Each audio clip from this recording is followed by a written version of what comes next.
Everyone, welcome to theory of biology. और आज हम बात करने वाले हैं बायोटेक्नोलॉजी की एक इम्पॉर्टेंट एप्लीकेशन जिसमें हम बायोपेस्टिसाइड्स यानी कि बीटी कॉटन प्लांट की बात करेंगे।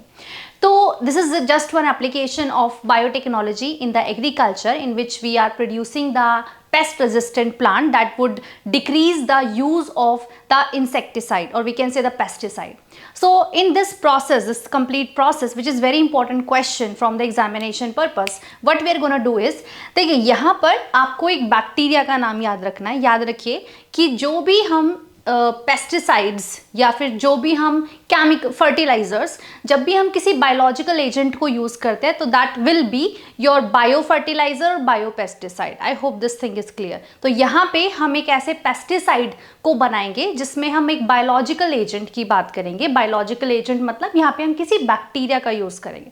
तो प्रोसेस समझते हैं। Because this is a biopesticide we are going to make, like as a plant we will make a biopesticide. So we have one bacteria which is soil bacteria. The name of the bacteria is a Bacillus thuringiensis. So this Bacillus thuringiensis, in short it is called BT.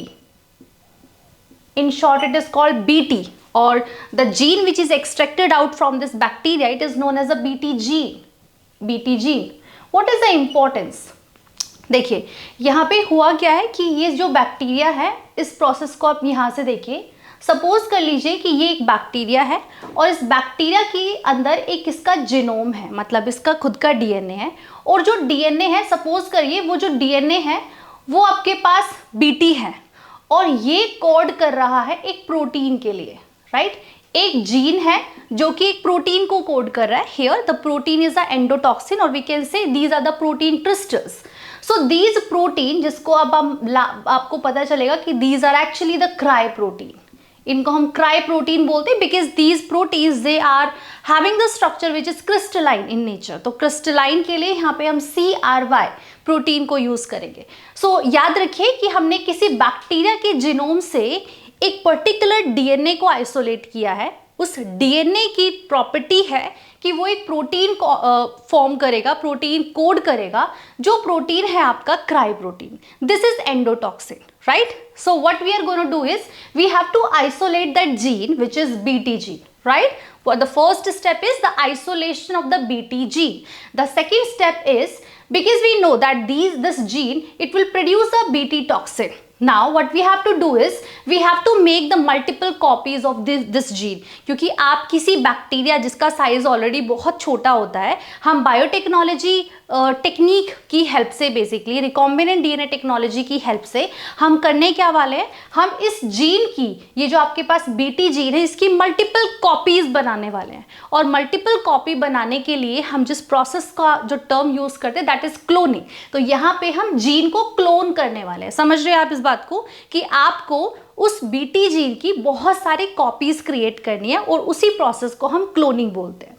Cloning करने के बाद, क्योंकि यहाँ पे आपके पास बहुत सारी copies आ जाएंगी जीन की, अब हमें क्या करना है, हमें इन जीन को प्लांट्स के अंदर इंट्रोड्यूस कराना है। जैसे कि फॉर एग्जाम्पल हमने इस टेक्नोलॉजी को यूज़ करके हमने बीटी यानी कि इस जीन को जब हमने इंट्रोड्यूस कराया तो कौन कौन से प्लांट्स को हमने मॉडिफाई किया है, मतलब कौन कौन से प्लांट्स को हमने एज अ बायोपेस्टिसाइड बनाया। वो है BT cotton, BT corn, rice, tomato, potato and soybean. तो these are the basically these जो बहुत ही अर्ली इन्वेंशन थी बायोटेक्नोलॉजी के फील्ड में, हमने इन प्लांट्स को जेनेटिकली मॉडिफाई किया है। ठीक है।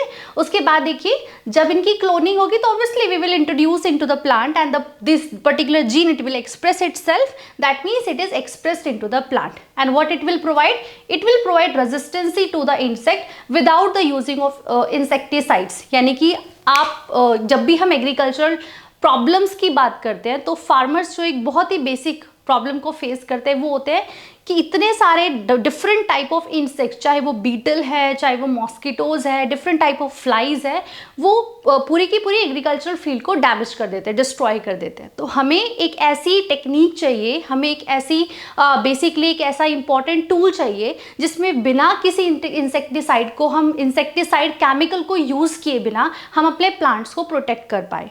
अब प्रोसेस देखिए क्या है, यहाँ पे मैकेनिज्म कुछ इस तरीके से है कि जब भी हम इन जीन की बात करते हैं तो जब ये जीन किसी किसी भी कोई भी इंसेक्ट जब उस प्लांट को इंजेस्ट करेगा, यानी कि सपोज कर लीजिए कि आपके यहाँ पे आपके पास कोई एक प्लांट है और इस प्लांट के ऊपर किसी भी इंसेक्ट ने इसके ऊपर अटैक किया है, तो जैसे ही अटैक करेगा, because this plant it is BT modified, यानी कि this plant it is already genetically modified, which we have already introduced the BT gene.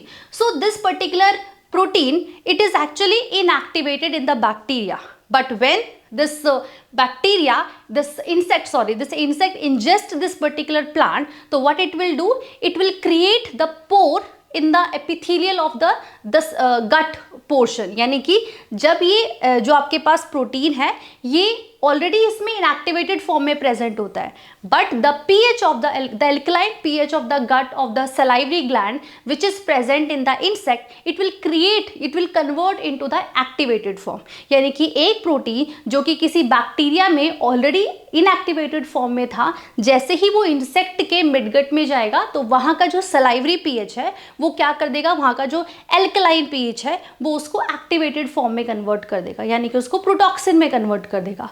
And that activated form of this protein, it will create the pore in the epithelial gut of the insect basically. So ये insect की क्या हो जाएगी, इसकी death हो जाएगी, it will died soon. So that's how we have genetically modified the plant so that the any kind of insect, चाहे वो हम बात करें कौन कौन से टाइप के इंसेक्ट्स को यहाँ पे किल होता है, जैसे कि अगर हम बात करें फैमिली लेपिडोप्टेरन्स की, तो लेपिडोप्टेरन्स में हमारे पास टोबैको बडवर्म या फिर आर्मी वर्म आते हैं. अगर हम बात करें कोलियोप्टेरन्स की तो यहाँ पे हमारे पास बीटल्स आते हैं, और अगर हम बात करें डायप्टेरन्स की तो डायप्टेरन्स में हमारे पास फ्लाइज और मॉस्किटोज आते हैं. Here we have 3 different type of genes specifically जो आपको लर्न करने हैं अपने जो आपकी एनसीईआरटी बुक में मेंशन है, वो है आपके पास Cry1AC, जिसका इस पर्टिकुलर जीन को जब हम आइसोलेट करते हैं तो इसका टारगेट वर्म कौन सा होता है, it is cotton bollworm, right. Cry2AB इसका टारगेट जो होस्ट है that is cotton bollworm again, and Cry1AC का है कॉर्न बोरर. तो these are the different type of insects जिन पर्टिकुलर इंसेक्ट्स के लिए हमने स्पेसिफिकली जीन्स को असाइन किया हुआ है कि यही जीन हम उन प्लांट के अंदर हम इंजेक्ट करेंगे. I hope you understood this whole concept of production of the biopesticide as a BT cotton plant.